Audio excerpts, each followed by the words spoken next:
friends, welcome back to my channel. If you're new, my name's Amanda. So today's What's for Dinner video is themed to Cobra Kai, the Netflix show. So we are really loving that show. We're huge fans of the Karate Kid movies. And so when that show started, we were really excited for it, and we just finished season 4. So we thought it'd be really fun to do some like Cobra Kai themed recipes. So I really hope you enjoy these. Even if you're not a fan of the show, there is some delicious stuff in store for you. I think you're really gonna like them all. I even made some homemade hamburger buns for the first time, so I'm excited to show you those. Are you ready to get into these recipes? I could eat.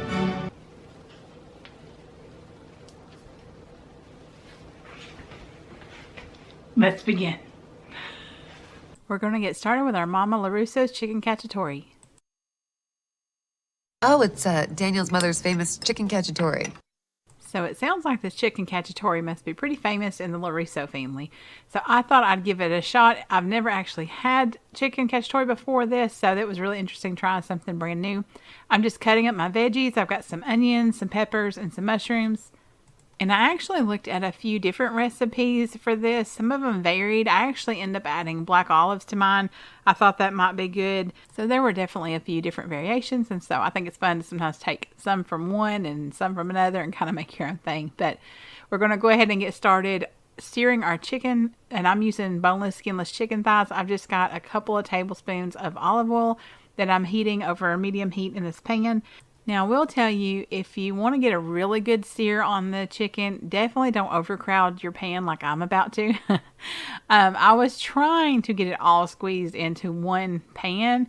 Unfortunately, I still had a few pieces left over, so I really could have separated this out into 2 batches. So I would recommend to go ahead and do 2 batches, and that way you can get it really good and seared. But at the same time, you know, it is getting cooked in a sauce, so it's not going to make, you know, or break the dish, basically. So it's just up to you. But I did get some color on there, just not as much as I would have liked. So now we are just searing these pieces of chicken. We're not getting them all the way cooked. So don't worry about them being done yet. We're actually going to remove them to a plate and set them to the side once they get seared on both sides. And then we'll start on our veggies. Now I will say, I don't think I actually show it, but I did take a couple paper towels and kind of get that extra grease that was in there because some of that came off from the chicken. That way I could add in my olive oil for sauteing my veggies. And we're just going to saute these veggies until they soften just a little bit. And then we'll add in some garlic and cook that for just a minute. And then once that cooks for just a minute, you're going to add in some chicken broth. For me is what I use. You can also use white wine, which is what the recipe called for, but it said you could sub chicken broth. And you're going to simmer that until it kind of reduces a little bit for about 3 minutes. Then we're going to go ahead and start adding in our other things. So now let me know down in the comments below if you watch Cobra Kai.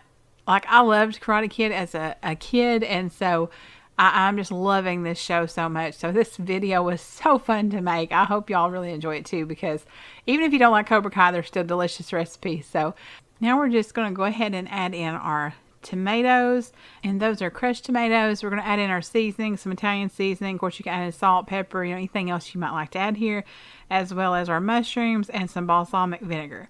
So we're going to just stir this together, and then we're going to bring it to a simmer, and we're going to simmer it uncovered for about 10 minutes. And then once that happens, we're going to go ahead and put our chicken thighs back into our mixture. Try to get the chicken thighs, covered if you can. Then, I had a little extra chicken than what the recipe called for, so I didn't get it all fully covered. But, cover them the best you can. And then you're going to partially cover the pot and let it simmer for about 15 to 20 additional minutes. Really, it's until the chicken's cooked through and the sauce is kind of thickened, mushrooms have tenderized, everything. It's kind of good to go. Now, I just left my chicken whole. We just served it that way, but you could definitely cut it up into pieces if you wanted to. And you can really serve it with so many different things. A side salad, some noodles. We actually served it with some rice cauliflower that I was trying to use up from my freezer, as well as some crusty bread with some butter on it.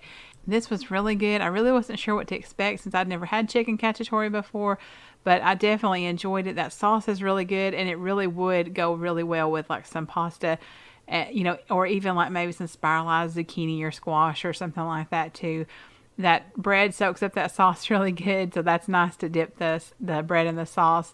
And we topped it with a little bit of Parmesan, and it was so very delicious. So I definitely recommend this recipe. Now I have that recipe linked below for y'all too.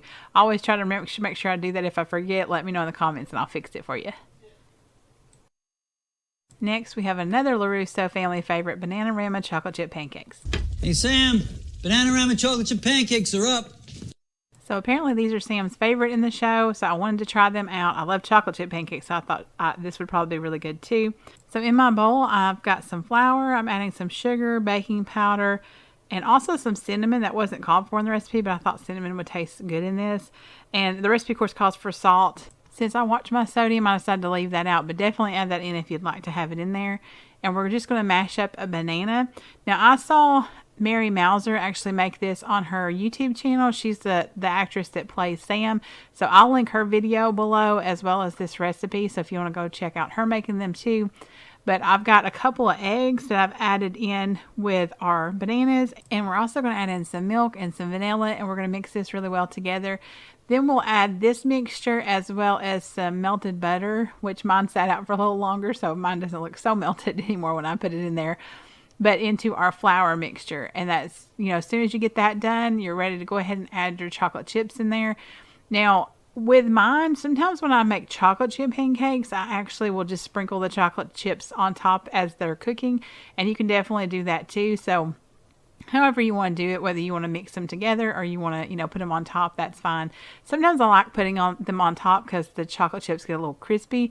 And I kind of like the way that tastes. But I use mini chocolate chips.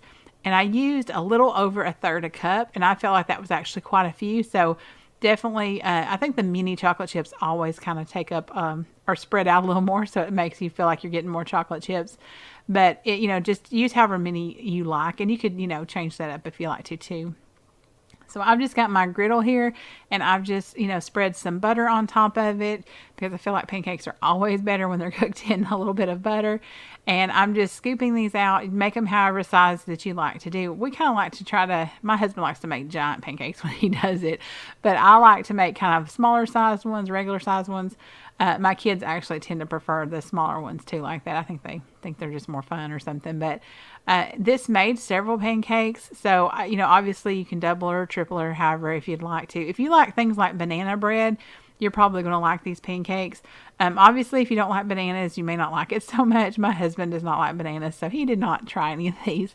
But you can taste a little bit of banana, so just to let you know. But these turned out really well. And I just topped them with a little bit of syrup and a little bit of whipped cream and a few little chocolate chips on top.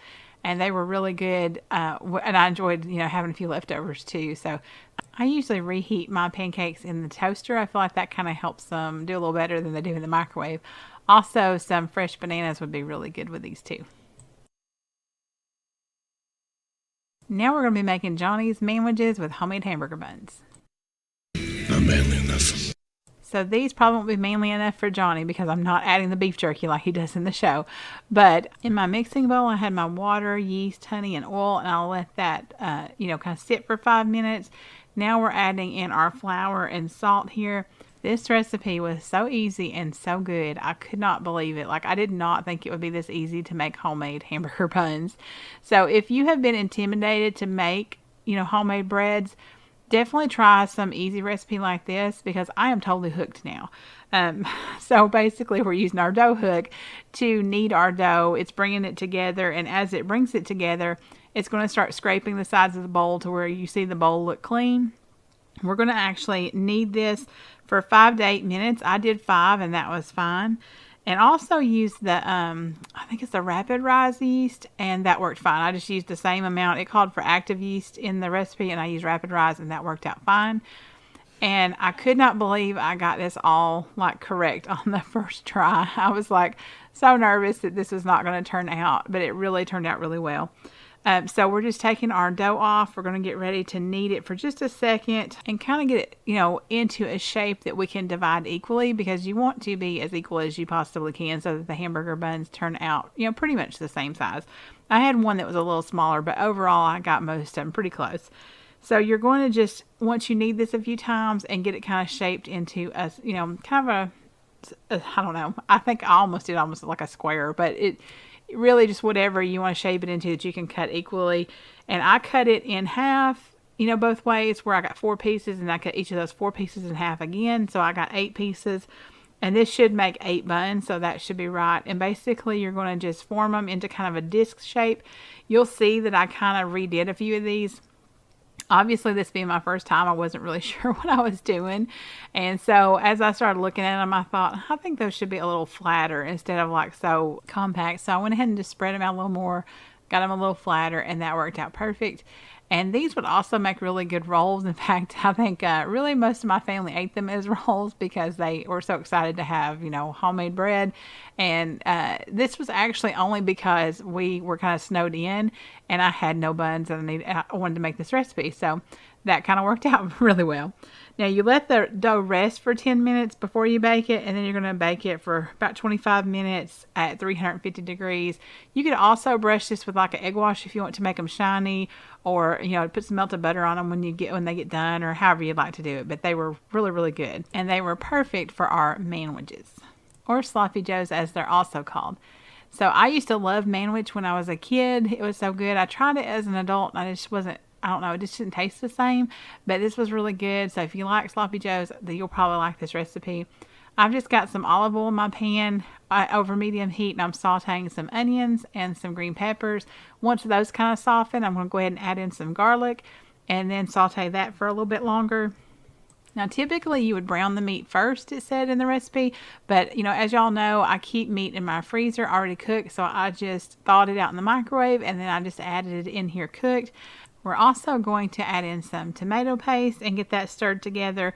Once we get that combined, we're going to go ahead and start adding our other ingredients. Now, to make up our sauce, we're going to use ketchup, water, brown sugar, mustard, chili powder, Worcestershire sauce, salt, red pepper flakes, and black pepper. I went really light on the red pepper flakes because I didn't really want this to be spicy.